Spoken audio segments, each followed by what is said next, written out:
ज्योतिष पीठ के शंकराचार्य स्वामी अविमुक्तेश्वरानंद सरस्वती के साथ संगम नोच पर हुए विवाद का मसला बढ़ता जा रहा है।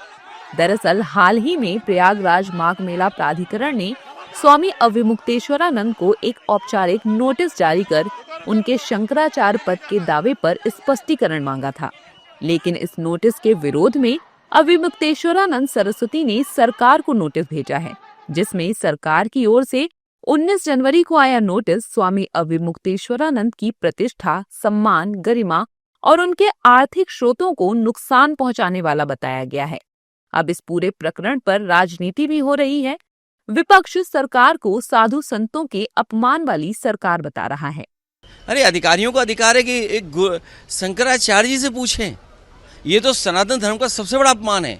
एक अधिकारी अगर पूछेगा शंकराचार्य जी के बारे में आपका सर्टिफिकेट परिचय क्या है, तो इससे बड़ा सनातन धर्म का, इससे बड़ा हमारे साधु संतों का, इससे बड़ा हमारी संस्कृति का, इससे बड़ा हमारे माघ मेला का, इससे बड़ा हमारे हिंदुस्तान का कोई अपमान नहीं हो सकता जो भारतीय जनता पार्टी अपने चापलूस अधिकारियों से करवा रहे हैं। चीज और आया कि ये शंकराचार्य है ही नहीं, और आप अगर देखिएगा तो और जो शंकराचार्य है इनको सपोर्ट किया है। जब ये शंकराचार्य है ही नहीं, जब नहीं है शंकराचार्य, तो फिर और शंकराचार्य कैसे इनको सपोर्ट किए।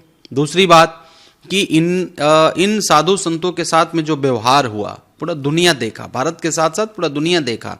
एक तरफ आप बात कर रहे हैं सनातन का, फिर से मैं कह रहा हूं, एक तरफ आप बात कर रहे हैं धर्म जाति का, एक तरफ आप बात कर रहे हैं कि हमारे अंदर में, हमारे दिल में हिंदू साधु संतों के प्रति बहुत बड़ा जगह है, और एक तरफ आप साधु संतों को मारपीट कर रहे हैं। ये कहाँ का न्याय है।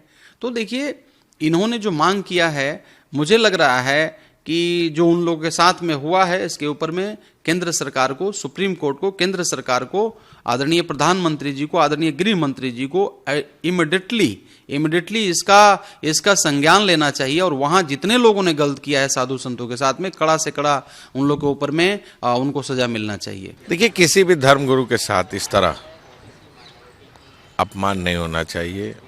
जो भी हुआ है गलत हुआ है, निंदनीय है।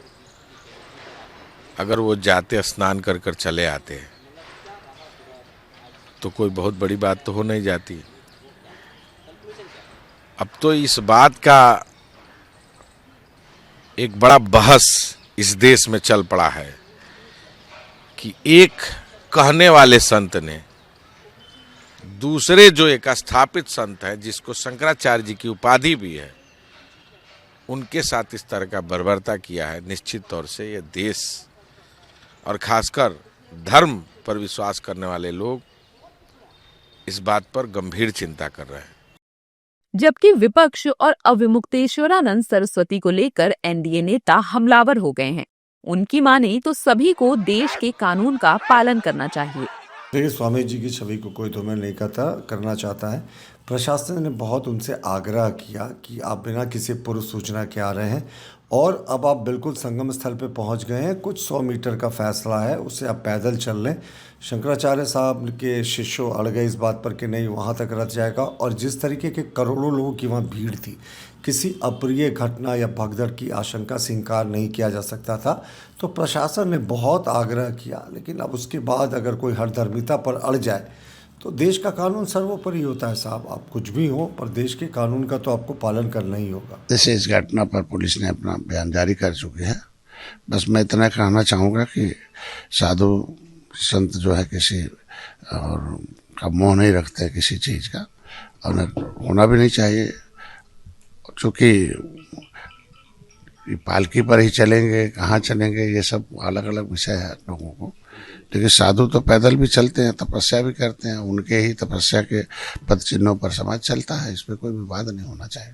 बहरहाल ये विवाद अभी हाल फिलहाल थमने का नाम नहीं ले रहा है, क्योंकि योगी सरकार को शंकराचार्य की तरफ से जो नोटिस जारी किया गया है, उसमें साफ है कि अगर पद बताओ नोटिस समय के साथ वापस नहीं लिया गया तो अवमानना न्यायालय अधिनियम 1971 और संविधान के अनुच्छेद 129 के तहत कार्रवाई की जाएगी, और शंकराचार्य परंपरा और स्वामी जी की छवि को ठेस पहुंचाने के आरोप में भी कानूनी कदम उठाए जाएंगे।